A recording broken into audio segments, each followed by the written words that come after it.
नमस्ते। आज के इस एक्सप्लेनर में हम एक बहुत ही गंभीर लेकिन बेहद जरूरी मुद्दे पर बात करने वाले हैं। हम बात कर रहे हैं भारत में जाति के आधार पर होने वाली हिंसा और उस पर हमारे सिस्टम यानी संस्थाओं के रिएक्शन की।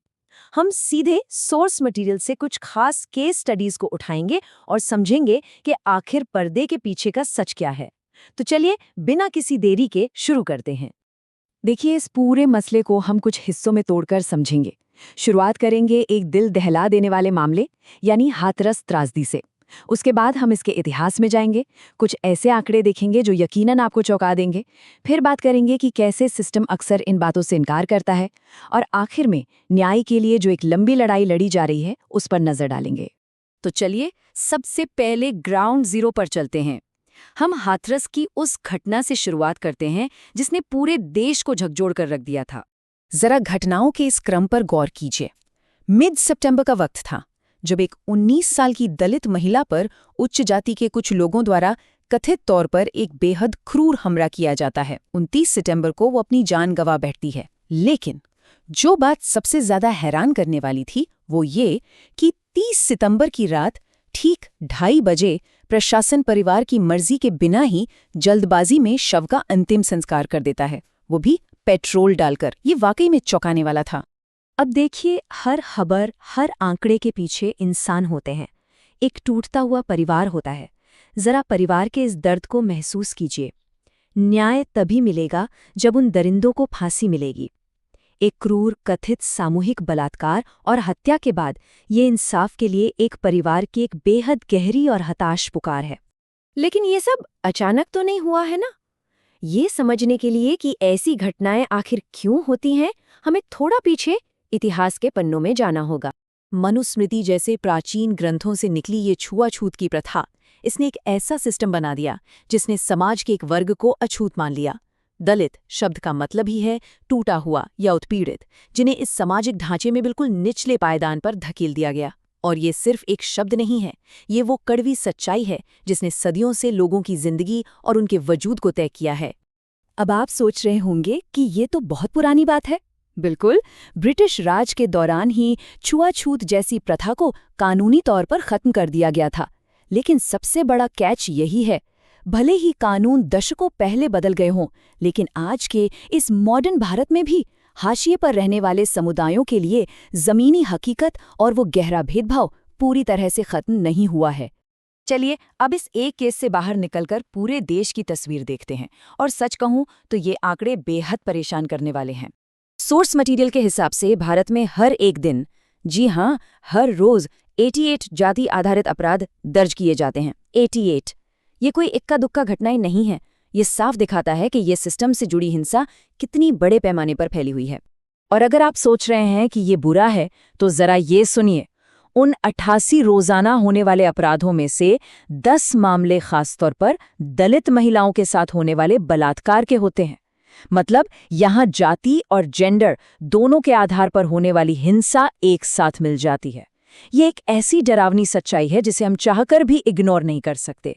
अगर हम इसे एरिया के हिसाब से देखें तो ये हिंसा कुछ जगहों पर बहुत ज्यादा है।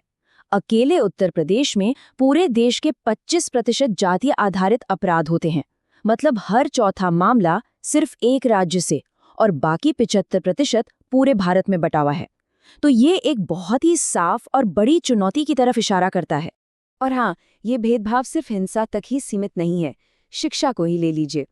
हायर एजुकेशन यानी उच्च शिक्षा में जहां आम आबादी की हिस्सेदारी काफी अच्छी है, वहीं दलित छात्रों की भागीदारी सिर्फ 14.4% है। ये आंकड़ा चीख चीख कर बता रहा है कि कैसे ये सिस्टमैटिक अलगाव जिंदगी के हर एक पहलू को गहराई से प्रभावित कर रहा है।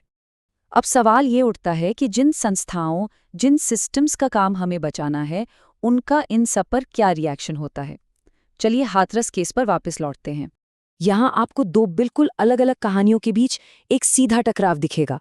एक तरफ पीड़ित का परिवार है जो साफ कह रहा है कि उच्च जाति के पुरुषों ने क्रूर सामूहिक बलात्कार और हत्या की है, और दूसरी तरफ राज्य सरकार द्वारा हायर की गई एक पीआर एजेंसी दुनिया भर में ये नैरेटिव फैला रही थी कि कोई बलात्कार हुआ ही नहीं, ये तो परिवार की तरफ से की गई ऑनर किलिंग थी। ये सीधा सीधा विरोधाभास वाकई बहुत कुछ सोचने पर मजबूर कर देता है। कुछ ऐसा ही हमें पास के लखीमपुर खीरी में भी देखने को मिला। जब वहां दलित लड़कियों की हत्या के मामलों की जांच चल रही थी, तो वहां के पुलिस अधीक्षक का बयान कुछ यूं था: अपराध आखिर अपराध है, हम इसमें जाति नहीं देखते। मतलब आधिकारिक तौर पर दावा ये किया जा रहा है कि पुलिस बिल्कुल बिना किसी भेदभाव के काम कर रही है। लेकिन जब हम इस ऑफिशियल बयान को पीड़ित परिवारों के असल अनुभवों के सामने रखते हैं, तो एक बहुत बड़ी खाई नजर आती है। सिस्टम कहता है कि हम सबको तुरंत और निष्पक्ष सुरक्षा देते हैं, लेकिन जमीनी हकीकत कुछ और ही बयां करती है।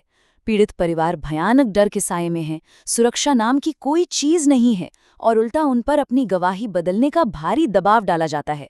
तो इन सब के बीच इंसाफ की उम्मीद कहाँ बचती है? लोग जवाबदेही कैसे मांग रहे हैं? चलिए इस पर बात करते हैं।